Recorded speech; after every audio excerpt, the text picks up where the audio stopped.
Hey guys, it's Rob. Did you know there's an online cannabis company that ships federally legal THC right to your door? And they found a way to combine THC with carefully selected functional ingredients to create gummies, baked goods, and flour for whatever type of feeling you'd like to achieve. And I'm talking about mood.com. They have an incredible line of cannabis gummies, and you can get 20% off your first order at mood.com with promo code THEN-AND-NOW. So forget one-size-fits-all supplements that only get you high. Mood's functional gummies are optimized to really start to work for you in as little as 15 minutes. And they take you to the mood you're looking for. They've got Mind Magic gummies, which are, focus you on your work and enhance creativity. That's a space I really like to work in. I like to feel creative and productive. But they've got moods for everybody. If you feel like just taking a nap, they've got that. Beyond gummies, they've also got flour. They've got pre-rolls, bakery treats, and beverages. And everything ships discreetly right to your door.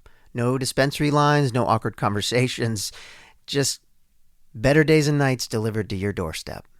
Best of all, not only is every Mood product backed by a 100-day satisfaction guarantee, but as I mentioned, listeners get 20% off their first order with code THEN-AND-NOW. So head to mood.com, find the functional gummy that matches exactly what you're looking for, and let Mood help you discover your perfect mood. And don't forget to use promo code THEN-AND-NOW when you check out to save 20% on your first order. Try it today at mood.com.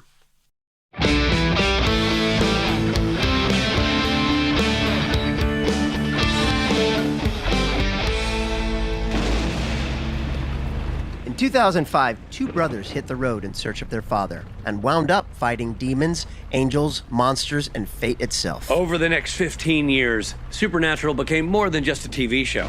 It became a family with one of the most passionate fan bases in the world. I'm Rob Benedict. I played Chuck Shirley.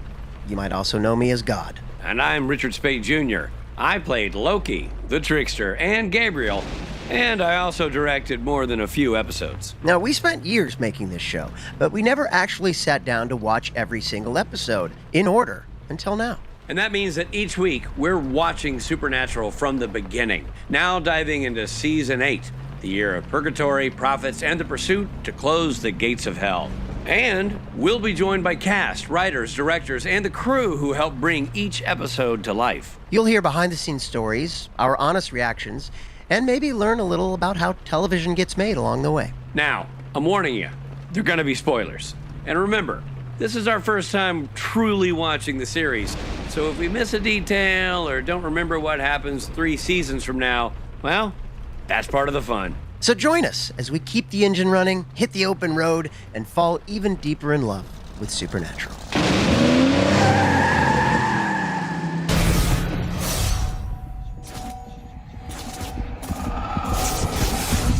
Hey everybody, this is Rob Benedict. And I'm Richard Speight Jr. And we're talking about Season 8, Episode 14, Trial and Error. Yeah, man, it sounds like a 1970s detective show.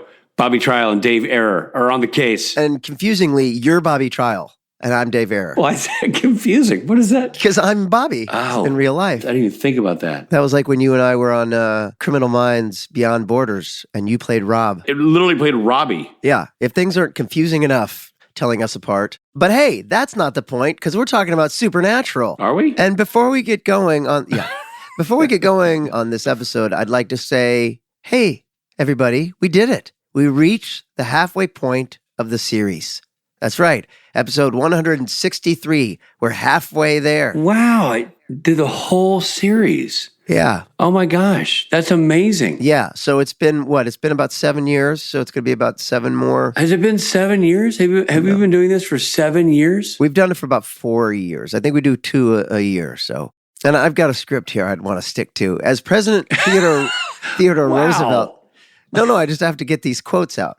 As President Theodore Roosevelt said, "Believe you can, and you're halfway there." Ooh. Or The other quote is, whatever you do, don't do it halfway. That's from Bob Beamon, the 1968 Olympic track and field record breaker. And of course, that has the Prime Minister of Japan's quote here, which I think is appropriate. Yeah. The happy fun boat that kills you. Actually, half of the happy fun boat. Only half of the happy fun boat will kill you. As you can tell from my awkward, scratchy laugh cough, You're sexy. I took sexy pills. So bear with me. I'm working my way through a cold. First of all, podcast or bust. That's his motto. Exactly. But dude, you do kind of have a raspy, like 1970s, like, listen, you. Yeah. You know, kind of, this is going to be great for the Bobby Trial and David Ayer. Yeah. You're Bobby Trial. I'm Dave Ayer.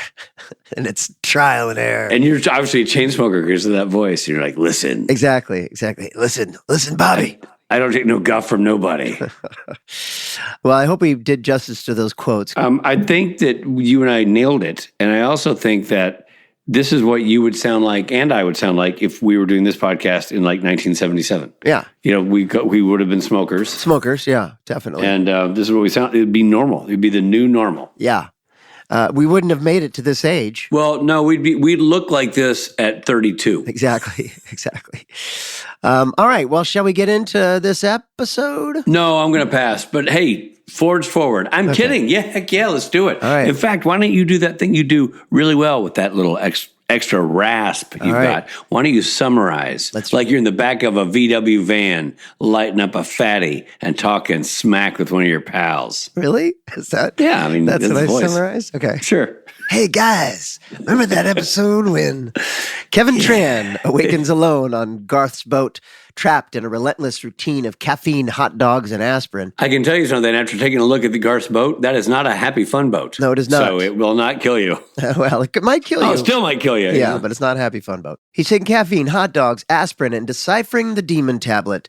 After days of work, he finally cracks its meaning, only to collapse with a nosebleed. Back in the Men of Letters bunker, Dean enthusiastically settles into their new home, even cooking breakfast, when Kevin calls in a panic. Sam and Dean head to Missouri to find him so quickly they just find themselves back in Missouri. Yeah, poof. And quick question. The nosebleed. Yeah, I was confused about all that. At first I was like, oh, he's been, struck by a demon or he's possessed. Same. It was just a batch of bad wieners, like no nutrients or something. And throwing up. I mean, he was vomiting. Again, wieners. I think he's just said, he's been working so hard and eating so many hot dogs that it gave him a nosebleed. I mean, to me, I'm as worried as Sam is about him. Sam's especially worried about him. Why is Sam especially worried? I don't know. Sam, the whole episode was like, take it easy, Kevin. You're working too hard. Well, Dean got him, was helpful and concerned. Not as helpful as Sam. Sam particularly was like late in the episode too. He's like, I'm worried about Kevin. Kevin, I'm worried about you. He had a little sit down with him. Did Dean ever say, get a room, get a boat? With his eyes, he did.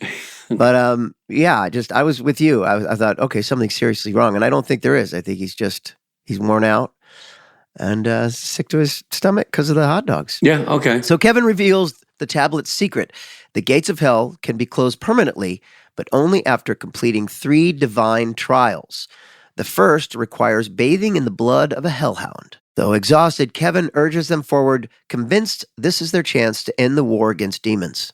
Knowing that hellhounds linger near people who've made crossroads deals, Sam and Dean investigate a wealthy family in Shoshone, Idaho. Okay, this is where I got confused. Okay, this is where Robbie hit pause. So Kevin says, you got to do these 3 things, and the first is bathing in that blood of a hellhound. And it just so happens that how did they find this family that was being haunted by hellhounds? How did that? This is my recollection interpretation.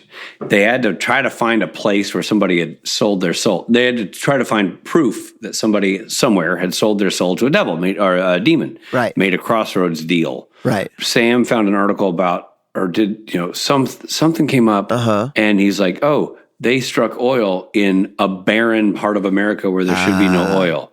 This is probably the family. I don't exactly remember how he found that, but that was sort of his clue. Because everyone knows that 10 years after you strike a deal, you get taken away by hellhounds? Yeah, I didn't know that part. But yeah, I guess Sammy does. Okay.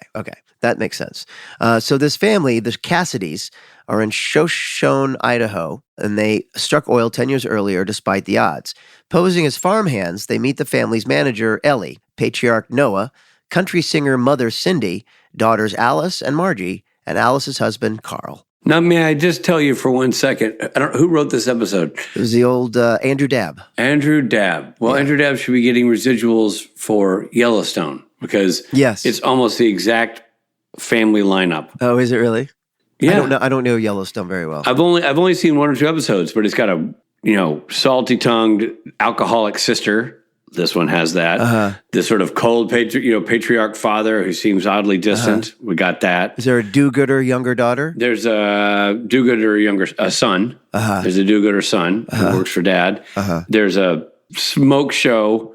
He's married to one of the guys. Now, this young lady wasn't married to one of the guys, but she was a very pretty actress playing Ellie. Oh. So, yeah, it was very kind of, I was like, wow. Interesting. Yeah, Ellie was quite easy on the eyes and a great actress, and she did a great job, I thought. Yeah, no, but I am going to bring up a thing that I was like, this is one of the places, and I understand that TV is difficult because you have a limited amount of time to tell a story.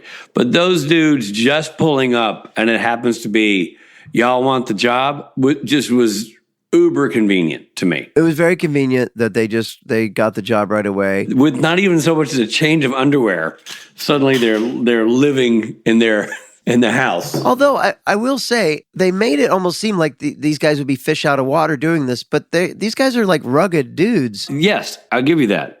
But then also she goes, your next assignment is you're doing the table setting for a formal dinner. Now that was definitely, I did not buy Jared 1 second as the waiter of that dinner. Nor that they'd be given that assignment. These people are made of money and they have 2 random dudes. And honestly, if he is, Sam, tuck your shirt in. I mean, seriously. And wear a hairnet. Exactly. Put a jacket on. Yeah, the fact that they were serving the dinner. There were just a couple of things like, they just happened to be looking for 2 strapping guys to do some work around the farm. Perfect. And the guy's like, hire these guys. They seem nice. I'm like, what is going on? Yeah, you've never even seen him with a fork. Right. So there was a couple of things where I was like, yeah. Yeah. Well, all right. So the boys, suspecting Alice made the deal, the brothers miss the real danger when Carl is brutally killed by an unseen hellhound. Poor Carl, he went quick. Yeah, and I don't know what deal Carl made. Carl made the deal so that the woman would fall in love with him? Yeah, that was what it was. Right, we decided that Carl... Yeah, because then afterwards his wife is like, I feel nothing. Yeah, she was real not nonplussed about the whole thing. Yeah. So meanwhile, Kevin calls with some important information. Glass scorched by holy fire allows humans to see hellhounds. Now, this would have been nice to know back in the episode way back seasons ago when they had to fight with the hellhounds. Yeah. Joe and Ellen might still be alive. Yeah, exactly. If we'd known this. So Dean rigs special glasses, and when Noah and Margie head into the woods to hunt for the wolf that they believe killed Carl, Sam goes with them. And he's kind of like, you ever hunted? I mean, look at Sam. Of course he's hunted. Look at him. He's like this big strapping dude from Texas. Of course he's hunted. Yeah, I know. But, I got to be honest. He looks like a hunter from the neck down, with that hair. You know what I mean? Like maybe he doesn't hunt. I guess with the hair. I'm with you on the hair. It looks like there's product in that hair. Despite Sam's efforts, Margie is killed. And by the way, why? I never figured out what deal did she make with the devil? Well, I think they all kind of made a deal for the oil, right? They did? I thought it was just the old man. Margie must have been in on it.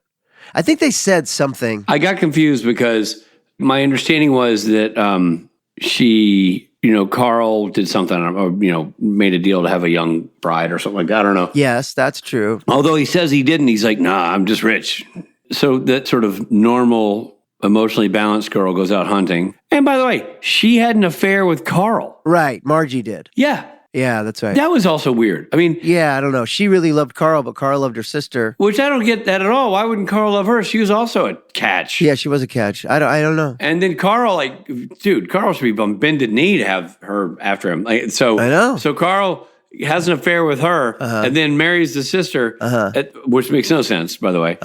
They're all gorgeous. Just pick one. Yeah. And then... pick one that likes you, that you don't have to make a deal with That's my point. Is that Carl? It's like, no. You're really, really hot and you're really into me, but I'm going to hold off on that and go ahead and make a deal with Satan. Yeah. To marry your sister. Yeah. Love does weird things. Love works in mysterious ways. I still don't understand. I thought the hellhounds would only come from people who did the deal. That's even what I thought they were explaining in the story. Yeah. Like the hellhounds will come back, and that's why that one girl, Ellie, was going to be in trouble because she made the deal for her mom to make money on the farm. And why wouldn't he make a deal for Ellie to be in love with him? You know what I mean? That's what I can't Ellie. get it. I don't. Take me back to Ellie. Ellie didn't do it for the money. Ellie did it just to heal mom. Yeah. Okay, that actually answers. Yeah. Because when she's like, I did it, I'm like, you did it? You wanted a bunch of money so you could just work for rich people? No, she was just saving her mom. Yeah, I know. It's funny. I thought the mom was being saved by getting a lot of money from the job.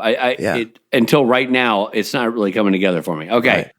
By the way, if you knew you were going to die, would be one of your first things be like, I need to have sex tonight? With Jensen? Yeah. Sure. Meanwhile, the brothers gather the remaining family, lock them inside the house, and use a goofer dust barrier and try to determine who made the fatal deal. Had you ever heard the term goofer dust before? No, sir. Not until the pre-thing, the before. Yeah. And so they said it like, goofer dust, like salt, like it's a thing they use. And I'm like, what the bleep is goofer dust? Yeah. I still don't know. It sounds like something you sniff to get high. Well, everything sounds like that to you. I'm so high on goofer dust right now. Dean decides he will face the trial alone. Convinced the trials may be fatal, he believes Sam deserves a future beyond hunting. Sam protests, but Dean leaves, threatening to stop him by force if he follows. Now, all of a sudden, we're doing Monster of the Week show, and all of a sudden, it's like, I don't know. It seemed like a very heavy thing. Like, I will shoot you in the leg if you come after. And I also didn't know that Dean was suicidal because he's like, you're just trying to kill yourself. I want to kill. I'm like, huh? Wait, what? I didn't. We're doing all this over hell-hounds? What? I mean, I guess ultimately it's to close the gates of hell, but yeah, I don't know. I just wasn't ready for that conversation where Dean's like, I know. It's going to be me. You're going to go be safe. Get out of here or I'll shoot you in the leg. Well, as tensions rise, the family realizes Margie made the deal, wishing for wealth and happiness. That is so weird. She didn't need it. She didn't need it. She did it anyway. She seems so not like the person who would have done that. Meanwhile, how about Alice getting out of a handcuff? She must be able to dislocate her thumb. That also bumped for me. I'm like, at what point in their journey did the Winchester boys forget how to close a handcuff? Yeah. Like that didn't. I thought the handcuff that was a bold move, handcuffing all of them. But there was also a weird bit that they were all okay with it, and then they didn't while he was doing it, they weren't hitting him over the head. Right. I felt there's a certain amount of okay, let's let the guy new to our staff handcuff us in the living room. It didn't make sense. The waiters. Alice escapes briefly, but Sam retrieves her just as the hellhound returns. Meanwhile, Dean finds Ellie alone. Hello. Drinking and dancing. Well, we skipped over the part where Ellie says, hey, do you want to come to my room and have sex? I mean, she literally says those words. I got to tell you something. It's a direct pitch. Yeah. Were you thrown that Dean said no? I was proud of him. I'll say that much.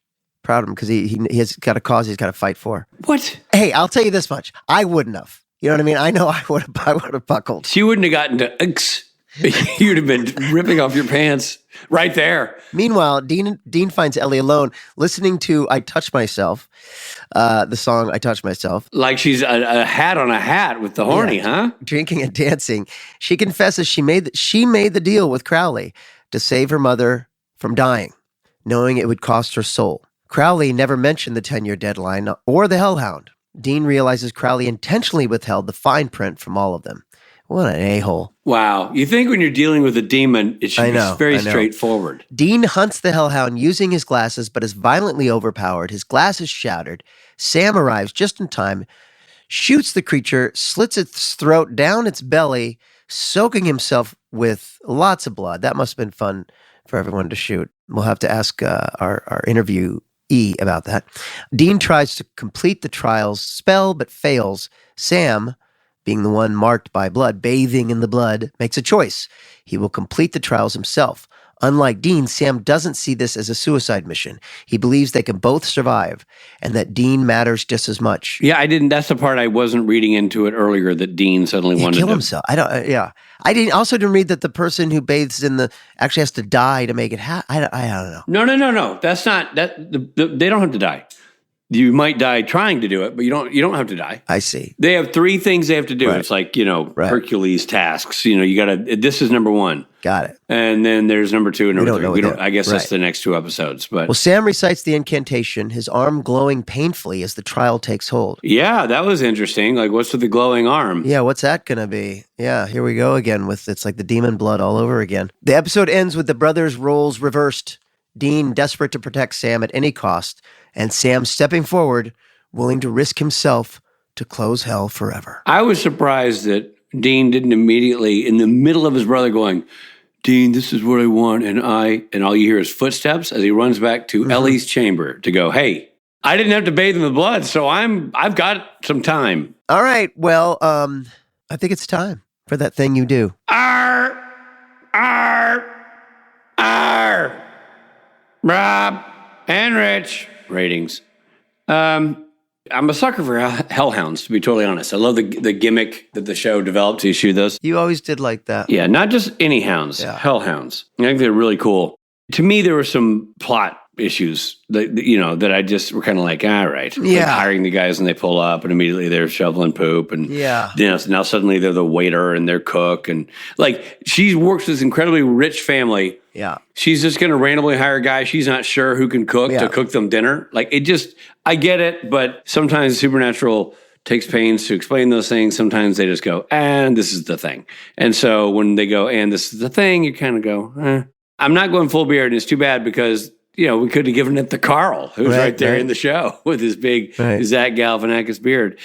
Alas, it was not to be. I'm giving this one in honor of the animal slaughter we see in the show, the hellhounds. I'm giving this to Colonel Sanders because Lord knows he's killed a lot of chickens. So I'm going Colonel Sanders, a very full goatee, but yet not a full beard. Yeah, I also was confused by a few of the plot points of things happening too conveniently. I also thought I was a little thrown about how quickly it escalated into like, I'm putting myself up for suicide and I'm going to shoot you in the leg if you follow me. I just felt like I wasn't ready for the boys to like come to that. Couldn't agree more. That felt like something that would happen in the second last episode of the season or something. Couldn't agree more. I also didn't see any build up to it in the previous episodes. But I love the Hellhounds. I enjoyed the drama of it all. I thought Ellie was fantastic. Yeah, it had some funny parts. Dean certainly is always funny. It's a bummer. So just to full disclosure to people, we were maybe going to record this yesterday and then had a scheduling conflict and had to move this podcast recording to today, which means I watched the episode over 24 hours ago. So some of the jokes and things I were going, oh, I like that. Now you can't remember. Are now gone from my memory. But there was a couple of things I remember thinking, oh, that's funny, or a good bit there, or whatever. I don't know. Anyway, I'm going to give it the Shia LaBeouf. It's a patchy beard. It's patchy for me. And unpredictable. Yeah. Like Shia LaBeouf. Like the man himself. So I'm giving it the LaBeouf today. That's funny. That's what Ellie wanted from Dean. LaBeouf. Who's a full beard in our hearts is the person we're interviewing today. One of our favorites. He's the longtime first AD of Supernatural. Parksopedia. Yeah. The man knows everything. And he directed this episode. So he returns to the podcast, but this time to discuss his directorial debut. And here's our conversation with Kevin.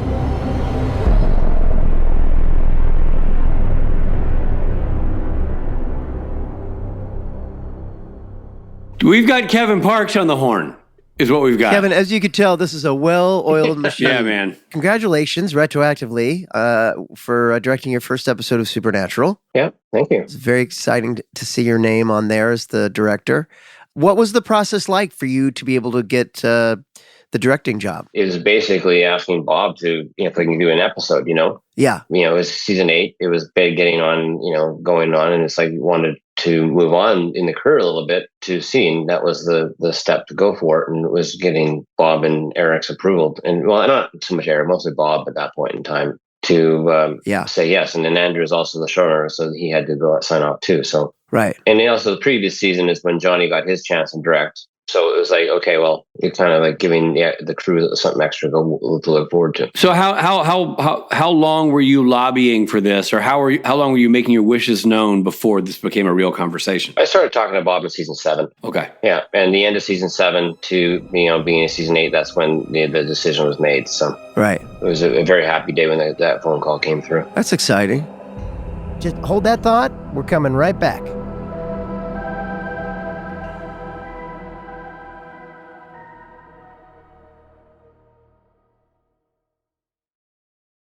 Hey, it's Richard Spate. Every single group has someone who insists on doing things the hard way. You know what I'm talking about. That friend still paying for a subscription they forgot they had. The one refusing to update their phone because it still works. Man, my group has that person. I'm not allowed to say their name, but let's just say it rhymes with Snob Flinadict. And hey, I used to be that person too, especially when it came to overpaying for wireless. Then I got smart and I switched to Mint Mobile. And boy, howdy, am I glad I did. You know why? Because I'm not paying for stuff I don't need. I got 3 boys. They each have a phone. That's a king's ransom and bills if you're not paying attention. But I am paying attention. I make sure the boys are using Mint Mobile. That way, I only pay for what they need. And there are no overages. And they got to keep their phones. And they all still have their same phone numbers because I'm too old to memorize new numbers. It's a veritable telephonic utopia in the Spade House. All thanks to me. And by me, I mean Mint Mobile. Do you want a telephonic utopia? Here's what you got to do. You got to stop paying way too much for wireless just because that's how it's always been. Oh my gosh, if that's how we thought about all things, our TVs would still be shaped like giant square boxes and we'd be listening to music in mono. Mint exists purely to fix all that. Same coverage, same speed, just without the inflated price tag. The premium wireless you expect, unlimited talk, text, and data, but at a fraction of what others charge. And for a limited time, you get 50% off the 3, 6, or 12-month plans of unlimited premium wireless. I said 50% off. That's half. So, are you ready to stop paying more than you have to? Come on, don't be like Snob Flunadict. New customers can make the switch today, and for a limited time, get unlimited premium wireless for just $15 per month. Switch now at mintmobile.com/SPNTAN. That's mintmobile.com/SPNTAN. Upfront payment of $45 for 3 months, $90 for 6 months, or $180 for 12 months plan required. $15 a month equivalent. Taxes and fees extra. Initial plan term only. Over 50 gigabytes may slow when network is busy. Capable device required. Availability, speed, and coverage varies. Additional terms apply. See mintmobile.com. Hey everybody, it's Rob. You know, a well-built wardrobe is about pieces that work together and hold up over time. That's what Quince does best. Premium materials, thoughtful design, and everyday staples that feel easy to wear and easy to rely on even as the weather shifts. And boy, is it shifting. This is when my Quince sweater comes in handy. And I got to say, too, I'm really enjoying my Quince bag because you still got to go outside and do your things. And this thing is tough. It'll last through winter. It'll last through spring. It'll last through summer and get you into fall. Quince has the everyday essentials that I love with quality that lasts. Organic cotton sweaters, polos for every occasion, lighter jackets, too, that help keep you warm as the season changes from super cold as it is right now to not as cold. The list goes on. Quince has it. And the thing that I love, Quince works directly with top factories and cuts out the middlemen. So you're not paying for a brand markup, just quality clothing. Everything is built to hold up to daily wear and still look good season after season. And again, not just clothing. I'm talking accessories too. Now, even though in Los Angeles it doesn't get cold like it does on the East Coast right now, it still gets cold. And we do a lot of traveling. We're headed to the East Coast this weekend. So I picked up a puffer jacket, and it's kind of a lightweight puffer jacket. That's all you need to get me through. And the puffer jacket from Quince is great. It's excellent. It's amazing. You're going, I can't believe this puffer jacket is affordable and well-made. Sometimes you get affordable, but not well-made. You get well-made, but not affordable. This is both. So, hey, refresh your wardrobe with Quince. Go to quince.com/STN for free shipping on your order and 365-day returns. Now available in Canada, too. That's QUINCE.com/STN. Free shipping and 365-day returns. Quince.com/STN.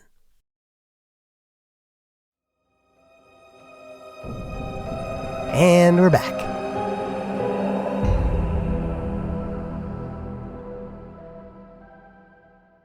When you get that phone call Did you know by the end of season 7, did they say, hey, next season you're getting one for sure? Or was it later in the hiatus? It was the beginning. It was the beginning of prepping season 8 when they were assigning director spots. And so this is a little bit of nuanced minutia here, but obviously you're critical to the show all the time, every episode. You're either prepping with a director or on set.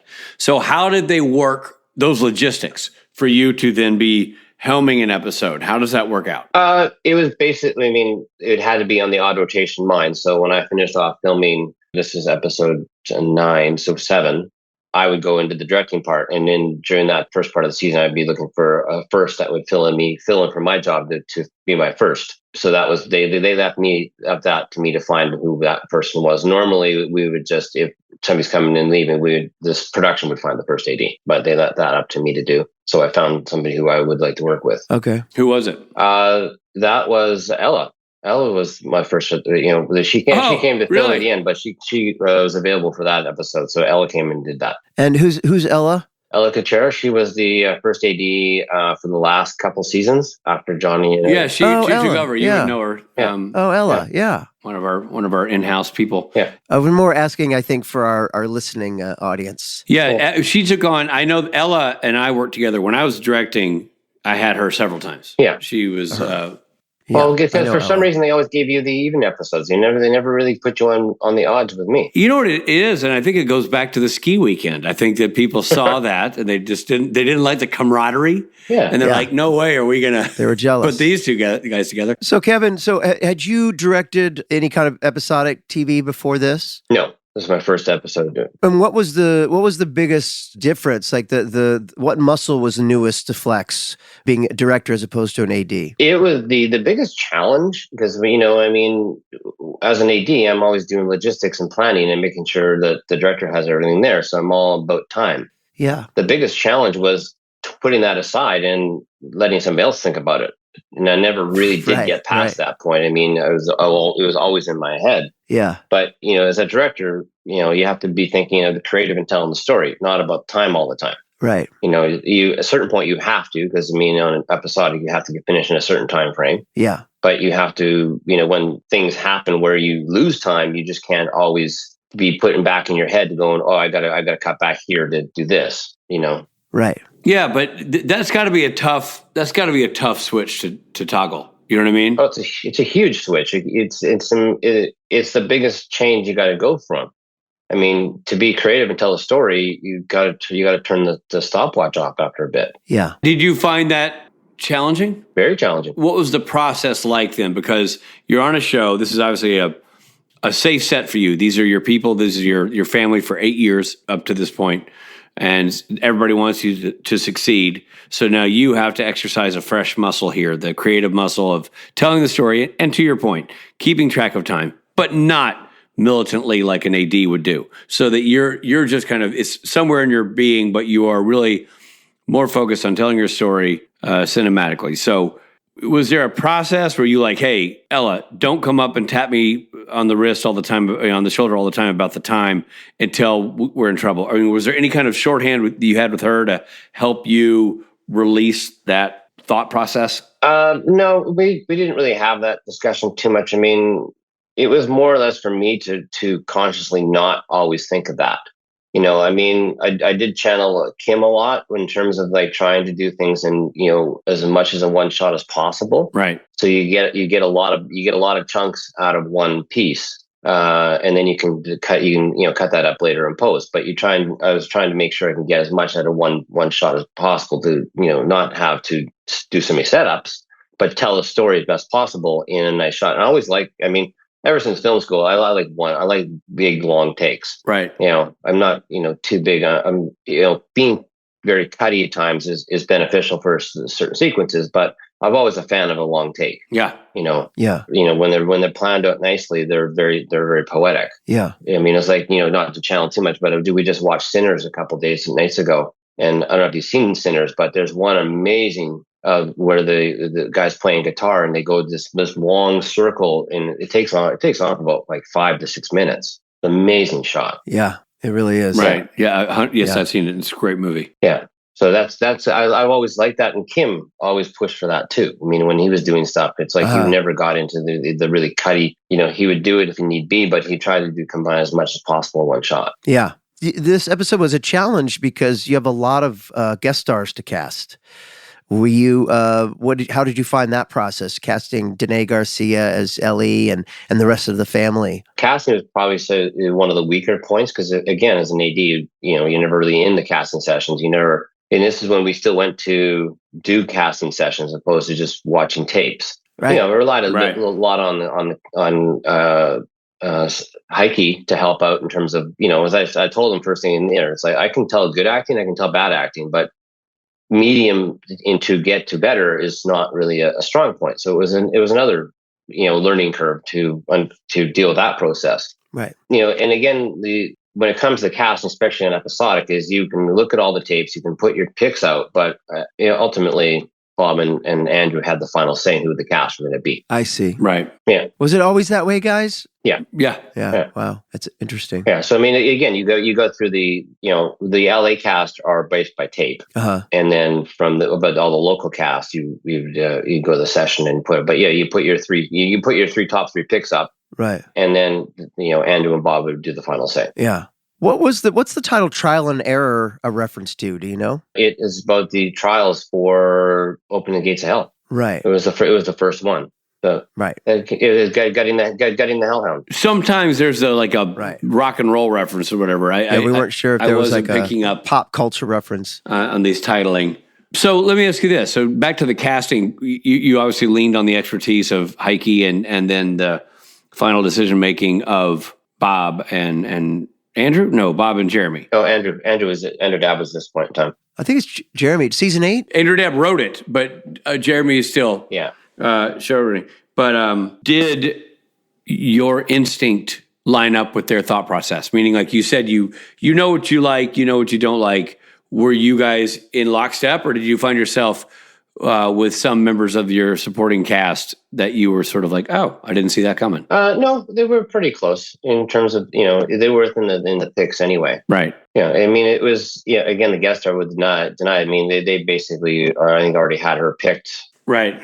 Before we even got to it. So. Oh, I see. And so listen, when you do a visual effects question, the Hellhound visual effect, and Rob, we didn't talk about this in our conversation about the show. Right. But didn't it look a little different than previous visual effects of the Hellhound? Like we saw a little more hound. Yeah, we saw a little more hound because of the glasses. The glasses, yes. Right. So yeah. So how did you approach that, working in the visual effects space with this new look? Yeah. And how much of an input did you have on that? Well, with Ivan and myself and everything, there's a big input in terms of how that happened, especially the fact that we had to get an idea how physically large this dog was going to be. Right. Because in the past, we never really saw how big. We just saw footprints on water. And they'd breathe on you. Yeah, and they breathe. But, with the glasses, we had to get a physical idea how big this animal is supposed to be. But we basically had a cardboard cutout of how big the dog was supposed to be.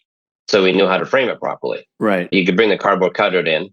You do a reference of what it looks like, take it away, and then you do your shot with what the dog was supposed to be on through the POV of the glasses. Right. Right. It's just as simple as it. Really cool. It's just a cardboard cutout of like a 4-foot dog. Yeah. It's a really cool effect too. I always thought the what you see and what you don't see of the dogs is always very, very cool. Yeah, but it's to line up, the frame, but also to when we had to put, Jared underneath it to find out how big where it would be to line everything up. Yeah, let's talk about that. How'd you do that effect with all the blood dumping on him, and how fun was that? Right from prep, I basically told Randy and Ivan and everybody, even camera, that we will have one take at this. There's no way in the world we're going to get Jared to go back and change, and we're going to have time to do this. We have to do this all in one. Right. Yeah. And just to clarify for people listening, Randy is your practical effects guy. Yes. Ivan's the visual effects guy. Yeah. Right? Just to clarify for everybody. Okay. So, and also this point is with Brad, who was DPing, because Serge was off prepping for his episode. So, or I think Serge went to post. So Brad was the DP. So he was, I had to make sure Brad was up to steam because he's normally the A-camera operator. He was DPing this night. So it was a big, right from prep. It's like, Randy, you guys have figured out some kind of apparatus where we can put 3 cameras around and not have to paint out legs and things like that and get this done in one. So it's basically it was the second to last shot, because the last shot of the day of that night was Dean's POV of Sam on the ground after finishing off the trial. Right. So this one, we basically set up 3 cameras, had the apparatus set up so none of the cameras saw the legs, and basically did it. And Sam had the glasses on, so his POV up was basically done before, so we can do the POV what the good dog was barking at him at, and then 3 cameras, and we tried to discuss all the parameters of what we wanted out of the focus and everything out of it to see what happened. Because again, this is all practical goo falling on Jared. Right. Black blood, which is, as you as actors must know, just how pleasurable that is to have this stuff dump on you when you. You couldn't help but feel that Jared going like, oh yeah, God. Exactly. Now let me ask you this: at what point did you say, "I want to operate the hose that's pouring blood all over Jared"? I mean, this had to be some joy for you in finally getting to spew goo on this man. It was fun to talk about for sure, and it basically to make sure that Jared was fine with having all this black stuff on him, and then basically rolled it. And this is where Jose focuses on, because Brad was upgraded, so Jose upgraded to focus puller. Right. Jose actually did a great little thing, because right after the blood all dumped on Jared, we were focused on where the blood was hitting him. And then he basically did a rack to Jared's face, which is like great. It was a nice little touch, and he just kind of intuitively did. Yeah. So it helped sell that a bit more on the one take, and it took about an hour and a bit to set up. Right. Yeah. But it worked out perfectly with the 3 cameras. They were all going high speed, so we could slow it down and speed up as we see fit. Right. But no, it was a lot of planning to make sure that before we even got on set, before we got there, in terms of let's see what this looks like. Let's see what the bladder looks like when you cut it, and all this stuff, to make sure there was no hiccups on the day. And it was right from the first concept meeting that was discussed, and I made a point quite clear to everybody: this has to work in one. Right. Right. And did you tell the crew no applauding? There's not to be one. And how do you make the blood sort of come out like that, like it's coming out of an animal? It was the knife. They had basically a neoprene bladder. So he's actually cutting. He's cutting some. Yeah, kind of bag he's cutting. Yeah. So above, imagine like a trough of blood above him on 3 legs that's holding that he's underneath. It would be the height of. That's so great. So basically, the height of where the hellhound would be above him physically, considering what that would be. Sure. And then he would go and physically cut it. So he's actually releasing the blood. Wow. Cool. So when you say release the hounds, it's a whole different kind of release for the hound. And I mean, it works for performance, because then he knows when to expect it's going to happen. Right. And there's some resistance. Yes. At first I thought he was just pretending, until Rob asked that question. I thought he was just pretending to cut something, and you guys were then dropping something on him. But he was actually fighting against the neoprene material with a knife. Yeah. That's great. What a great idea. Yeah. And then it just basically, for you guys are both actors, you know what the performance is, the relief of when it's done. You can have that, you're not assuming when it's going to happen. It'll all happen in practical time. Right. So just staying on the visual effect of it all, did the neoprene bag have to be green for paint out or anything, or were they able to work with? You just frame it out. Frame it out. I mean, if we saw the top of frame, it was basically black. Okay, it's funny because in my mind, because I don't have the shot in my, I'm not burned in my brain. So his knife is slightly out of frame. Is that so? He's only cutting. Yeah. Gotcha. I think on one of the frames we might have framed it out, or they did whatever, but we actually saw part of it in one of the frames. Then we just had to we either blew it up or we just painted it out. But we see the knife go into something. That's right. That's what I thought. Okay, so you just painted it out. Yeah. But it didn't have to be green or special blue or a color to make that. I mean, but this point in time, with as we're getting better with better software and everything, I mean, it's even improved now. I mean, your time on the boys and all the stuff you're doing, your visual effects has gotten way better.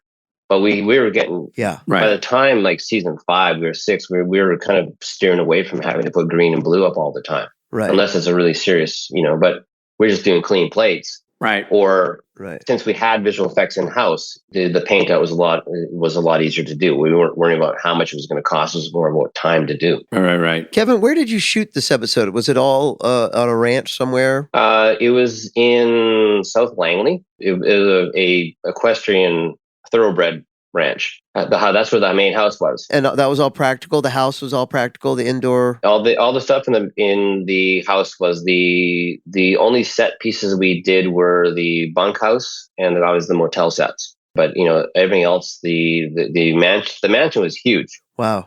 We had lots of space to deal with there, and then the backyard was there. All the barns where the horses were. Right. Because what this place was, it was done in October, November, so the racing season's over. So all the racehorses are wintering there.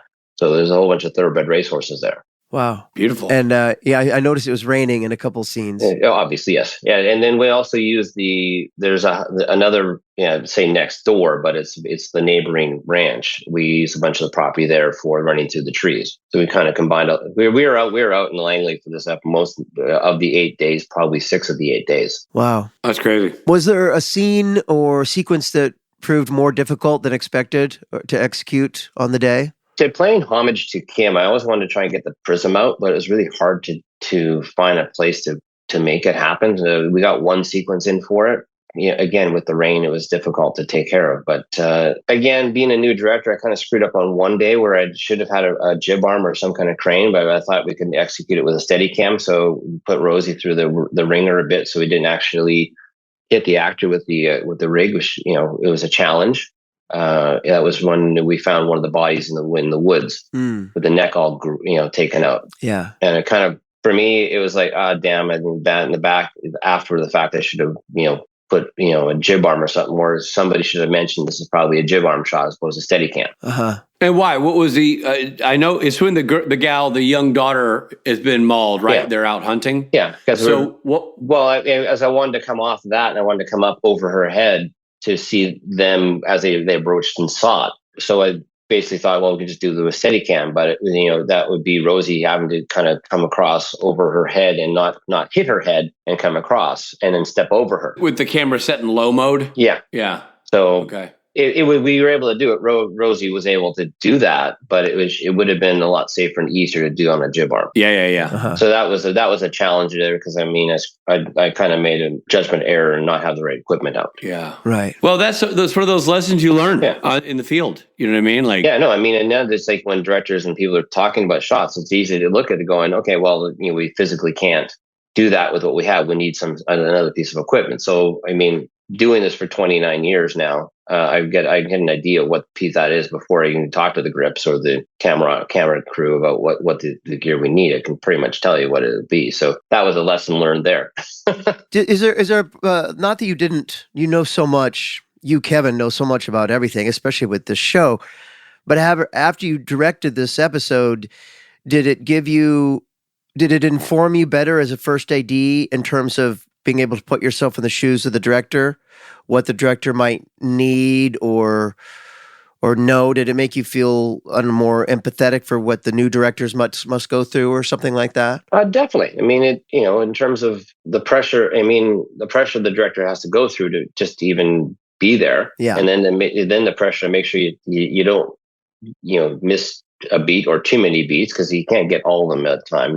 Rich, you can probably attest to that. It's like you can't get everything the script wants. No, you physically don't have time unless you have unlimited time, which you never do. Right. And it's like I'm always there to make sure that I'm always listening to the director after that. Listen to a little more to what the director wants and understand it a bit better. Right. Yeah. Because you've been there. What's going on. You answered that question really well about like Steadicam versus arm and what in hindsight what you might have done. Reverse that, and what was the scene? What was the moment where your expectations were exceeded? Like you're like, I think this will be cool, and you're like, this is awesome. The whole sequence at the end with the hell-hounds. As we come in, yeah, it's so great. It's great. To come in and have what the dog and then what visual effects had to do, and then again, you guys can test it. You're acting to nothing. Yeah. Okay. Imagine there's a growling, snarling dog you can hear but not see. Act to that. Right. Right. Yeah. Exactly. Yeah. And on the day, you're not even hearing the snarling, guys. No. That's all added in post. You have to imagine what it's like to have a vicious dog about to rip your throat out. Yeah. But that whole sequence at the end, when they came into that one part of the barn, yeah, all of them were fabulous performances out of that. Yeah. And then again, the really realize the quality of the performance and out of it when you see it all put together, and it went together seamlessly. Yeah. It did. It was so well done. That bladder sequence is really cool. And I'm glad we got to deep dive on that. So, dude, you've been doing what you do. You've been in the film business so long, and you've been, AD at the highest levels, and now directing. This is your first episode. You do several more. What piece of advice do you have? Because I'm sure people seek your advice all the time for someone who's going from the crew, somewhere in the crew, AD or somewhere else, into the directing chair. I would just say, worry about telling the story first and foremost. Don't worry about what you did in the past. Don't worry about that job. Tell the story. You understand it, but just work on telling the story.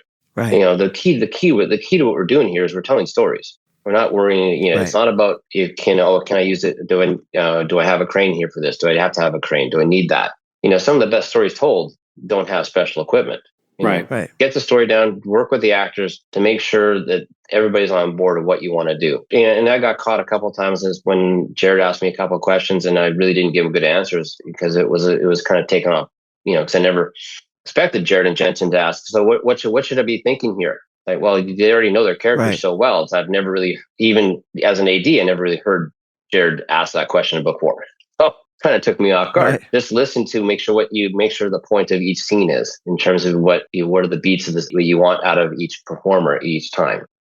Concentrate on that. Yeah, that must have been interesting working with Jared and Jensen in that new dynamic. Oh yeah, definitely. Yeah. Yeah. Did they give you a hard time at all? I mean, obviously they're big fans and supporters, but did they? No, they were actually really good about it. They were good about it. Great. Yeah, because I think at this point, Jensen had already directed a couple, so I was Jensen's AD for all of his episodes. Oh yeah, so he better be good to you. Yeah. Yeah. Or else. Yeah. Well, dude, this is awesome, and I know you go on to direct more, and you are a very creative guy with just such a critical history with Supernatural in so many different ways, and this is just another way. Yeah. Visual storyteller, director Kevin Parks, man. Thank you so much for being a part of this conversation. You're welcome. Thanks, Kevin. This is Mark Shepard, and you're listening to Supernatural Then and Now. Now, if you'll excuse me, I have a little hell to raise.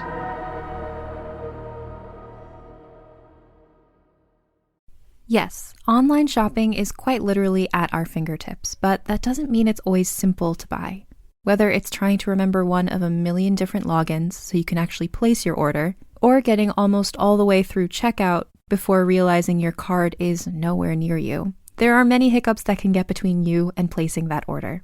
Which is why it's such a relief when you see that purple pay button that has all of your information saved, making checkout as simple as a tap of your screen. That iconic purple Shop Pay button is why Shopify has the best converting checkout on the planet, meaning less carts going abandoned and more sales going to you.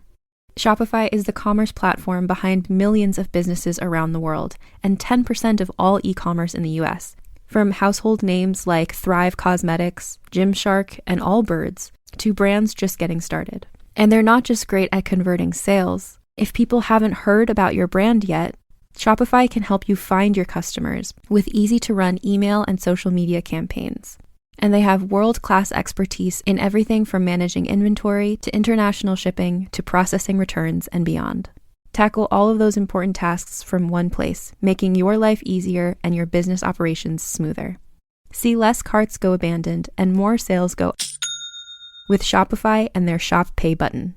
Sign up for your $1 per month trial today at shopify.com/realm. Go to shopify.com/realm. That's shopify.com/realm. Oh, please, not that music. That music gives me nightmares from my childhood. Could we get something a little bit lighter, some lighter music here? Are you a fan of true crime TV shows? And what about Unsolved Mysteries, the show that jump-started all of our love of true crime?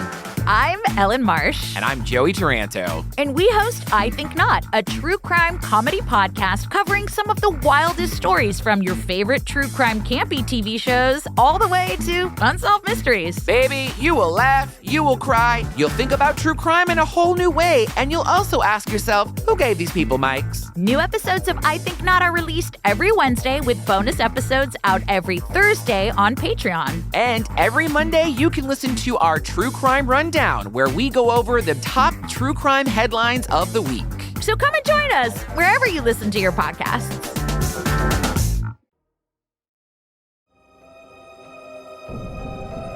We're back. Thanks.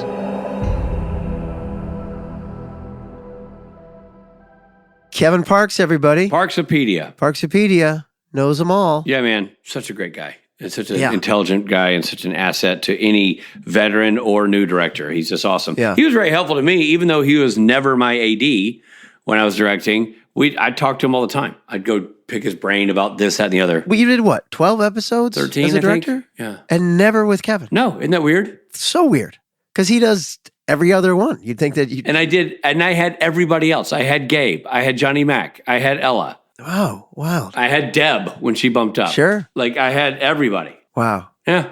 It's almost like Kevin wrote a letter and they listened to him because of his seniority. Yeah, exactly. Well, you got him today, and that's the important. Got him today, baby. You know what? That was fantastic, but that was all truth. Now let's do a deep dive into what may or may not be truthful, because of course it's all mythology, mythology, mythology, mythology. Okay, well, let's talk about the divine trials.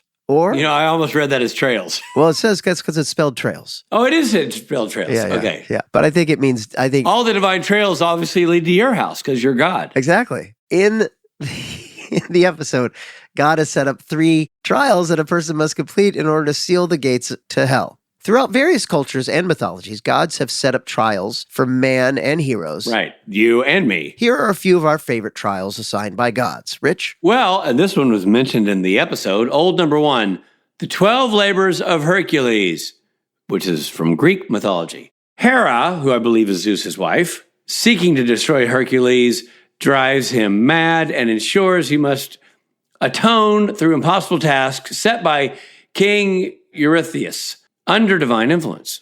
The guides use the labors as a trial of strength, endurance, and moral growth, ultimately transforming Hercules from a flawed hero into an immortal. Aha.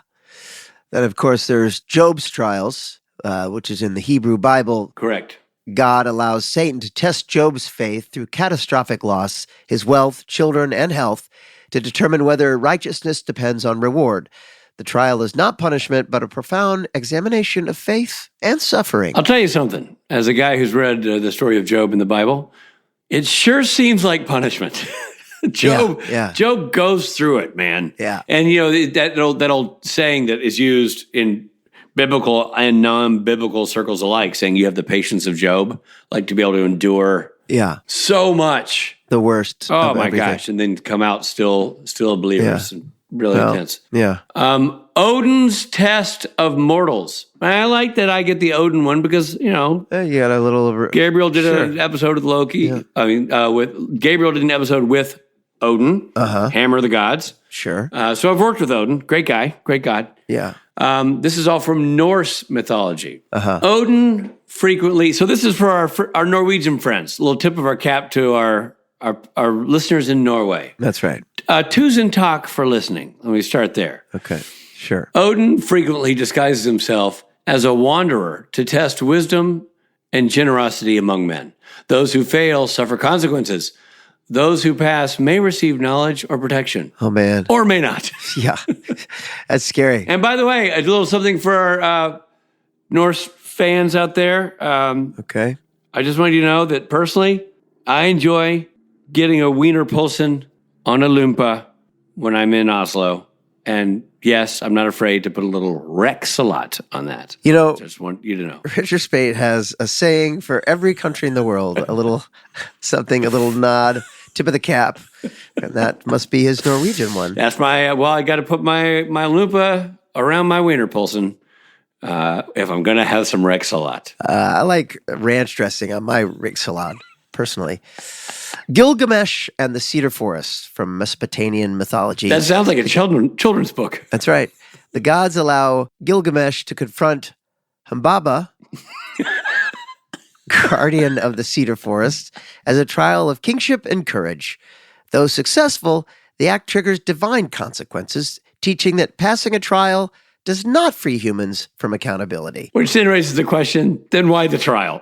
Then why? Can we just cut right to it? Can Humbaba just drop the whole trial bit And I won't confront her. Yeah. There won't be any Cedar Forest debate. We'll just move on from this. Yeah. And allow me and the rest of the Gilgameshes just to live in peace. Yeah. Well, there you have it. Mythology imparted onto you. And now it's time for Fun Facts! Fun Facts! Fun Facts! Fun Facts. The German title, if you don't mind me, Rob, I might take a stab at this. I'd love this. I'd love you to do your German. Well, the German title, and many nations watch Supernatural, love Supernatural. We have fans all over the globe. And a lot of times the nations will, alter the title to fit their language better. And in this case, the Germans did exactly that. They took trial and error, and they translated it into their language as Ein Licht am Ende des Tunnels, which means a light at the end of the tunnel. And the Japanese title is... Is it similar? Is it like a light tunnel reference? Not at all. It's weird. It's more aquatic. Yeah, loosely translated, it's the happy fun boat that kills you. Well, like we say, this makes a little sense because there is a boat in this episode for the first time ever. There's a boat? Oh, right, that Osric's on. Kevin, Osric lives on a boat. Right. Yeah, and the nosebleed and whatever. So maybe that's, I don't know. I don't know what they're doing over there. The boat's going to kill Kevin. That makes sense. The records in Dean's bedroom at the bunker include, and I have a follow-up question after we list these up. Wait. But number one is a Led Zeppelin album. Is it Led Zeppelin 2? It's the one with it's the white one with the... That's one. That's one. Okay. That's one with the burning... dirigible on it. Yeah. Dirigible? Yeah. Is that what you call a... That's a term for a giant... What's the other word for it? Blimp. Blimp, yeah. Yeah, that's one. Led Zeppelin 1. What was the Hindenburg? It's like the Hindenburg. Yeah, the Hindenburg, exactly. All right, number 2, Robbie. Howard McGee Volume 2. Are we familiar with that? No, but I'm more of a fan of Volume 1, his early stuff, where he rocked a little more. Yeah, the McGees. Then Nat King Cole sings for Two in Love. Question. Here's my question. Yeah. I have a question. Do they have to pay for the rights to show album art on a TV show? Good question. I don't know the answer. I would say no. But think about it. When they do a library, they always take out the actual books and put in fake books. And if you're wearing a T-shirt that says Coca-Cola, you have to take that out. Right. So maybe. I don't know. Now, you skipped a couple of fun facts, and I don't know if there was a reason for this. Oh, holy smokes, dude. I did. Yeah. I got so excited about the German title that I skipped other fun facts. Let's go back. Okay. This episode was the first to actually show what a hellhound looks like. Yes, I knew it. Yeah. Ha! Yeah, this was the first, to show a little bit of that. We got to see a little dog in this one. As a fun fact, Speaking of dogs, this is the first episode during which Rob got aroused by seeing Jensen in glasses. they do both look great. I mean, they're just It's not a good-looking man. It's not looks fair. good in glasses. I know. I will say that Jared putting on glasses was a little like Tino Louise and Gilligan. Well, they gave Gilligan's him the nerdy glasses. They gave him the nerdy glasses, like- and of course, Yeah. Jensen gets the Clark Kent glasses. Yeah, he got the Clark Kent glasses and Jared got the Tina Louise. Yeah. Oh, Ginger, you'd be so pretty if you just take all those darn glasses. Talk to us about, speaking of dogs. The wieners Kevin was cramming in his mouth were actually raw tofu wieners. Maybe that's why he was throwing up. Yeah. He wanted real beacon anus. Wow, well, that's good to know. Did you think there was going to be a bigger payoff when Dean gave him a bottle of speed? Yeah, I think all that stuff. And maybe we'll come back to it later. But also, you don't remember because it was 2 days ago when you watched it. But there definitely were a couple moments where Sam was like, I'm worried about Kevin. Kevin, you got to slow down. Another fine podcast, everyone. Great to have Kevin Parks. Nice to see Kevin. And we're moving our way through. We're passing the halfway point of the entire series. A lot of people said we wouldn't make it halfway through. Yeah. But we have all proved ourselves wrong. And here we are. Yep. We're doing it. Yeah. Well, enjoy, and we will see you at the next one. Yep. This episode of Supernatural features Jared Padalecki as Sam Winchester and Jensen Ackles as Dean Winchester. Guest stars include Osric Chow, Dan A. Garcia, Allison Richmond Peck, Francis X. McCarthy, Tamara Braun, John Stewart, and Candace May Davis. I missed Jon Stewart in this. He was delivering the news. Trial and Error was written by Andrew Dabb, directed by Kevin Parks. Editing by Don Cook. Music by Christopher Leonards. The first assistant director, the first AD, was Ella Kuchera, who later joined the staff permanently and was the first AD all the time and is awesome. Yeah. Executive produced by Robert Singer and Jeremy Carver. Supernatural was created by Eric Kripke. This episode featured the following songs. Claire de Lune, which may be my wife's favorite song of all time. And man, can she play it on the piano beautifully. Just a little shout out to JC Hayes. Note to self, next time I take her out to dinner. Well, first, come by the house, make her play piano for you, then take her to dinner and pay the guy to play it for you. You know what I mean? Win hearts and minds coming and going. Claude Debussy. Yeah. And I Touch Myself by the Divinals. I'm really glad I got the other song. I got the real classy one. I wasn't talking about a song. This episode originally aired on Good Luck Day, February 13th, 2013. This episode of Supernatural Then and Now was hosted and executive produced by Richard Spade Jr. and Rob Benedict. Produced by Stephen Hine, written by Stephen Hine and Hada Holscher. And edited and associate produced by Trey Booty.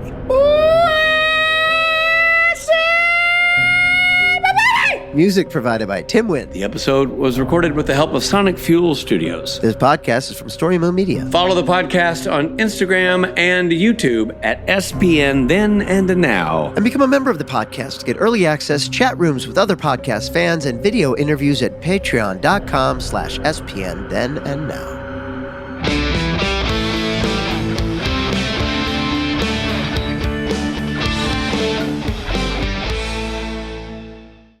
I got to tell you one thing in advance of even having this conversation. So obviously, we're super excited to have you. And in pre-gaming and talking about your appearance on the show, obviously our phones know what we're thinking and hear us talking. Blah blah blah. Oh, yeah.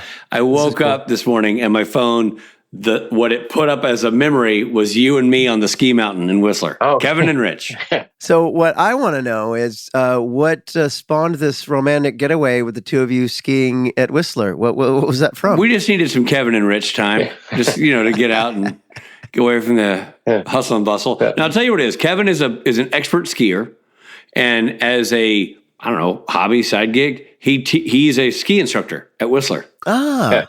That's the winter job. It's the part-time winter job. I don't know if I knew that. And as a person who I was taking the whole Spate family up there, and the boys were very young and still learning, and I thought, man, this would be awesome to get some, and myself as well, by the way. But yeah, I was just struggling, and so I enlisted Kevin for the day. And he took the Spate boys all over the mountain and literally vastly improved my skiing.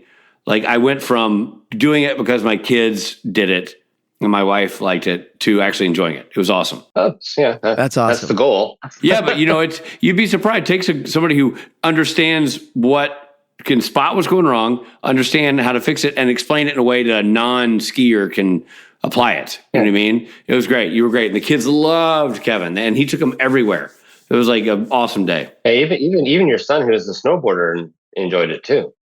Yeah, he did. Fletch. Yeah, exactly. Yeah. You won hearts and minds. Snowboard. Of course, Fletch is a snowboarder. Of course he is. I got a great joke for you. I'll use Rob and Rich. It's literally one of my favorite jokes.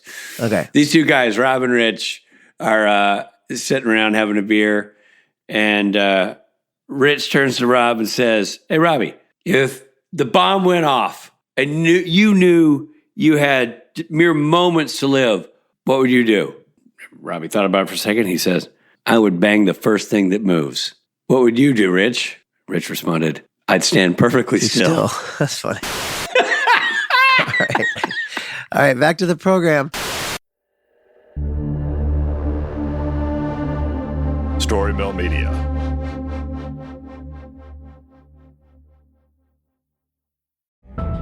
The war is over, and both sides lost. Kingdoms were reduced to cinders, and armies scattered like bones in the dust. Now the survivors claw to what's left of a broken world, praying the darkness chooses someone else tonight. But in the Shadow Dark, the darkness always wins. This is old school adventuring at its most cruel. Your torch ticks down in real time, and when that flame dies, something else rises to finish the job. This is a brutal rules-light nightmare with a story that emerges organically based on the decisions that the characters make. This is what it felt like to play RPGs in the 80s, and man, it is so good to be back. Join the Glass Cannon podcast as we plunge into the Shadow Dark every Thursday night at 8 p.m. Eastern on youtube.com/theglasscannon, with the podcast version dropping the next day. See what everybody's talking about and join us in the dark. For 8 years, we've been asking the same question over and over again. How did this happen? My name's Mandy. And I'm Melissa, and we're the hosts of Moms and Mysteries, the true crime podcast with over 55 million downloads. We're two Florida moms who are obsessed with mysteries. Each week, we do deep dives into fascinating true crime stories. We cover everything from infamous cases like Casey Anthony to the bizarre and complex crimes right here in our home state, like the shocking murder of FSU professor Dan Markell. We bring you the facts, but with warmth and wit you'd only get from two friends who have been hooked on mysteries since childhood. Join us for new episodes of Moms and Mysteries every Tuesday and Thursday. Listen to Moms and Mysteries on Apple Podcasts, Spotify, or wherever you get your podcast.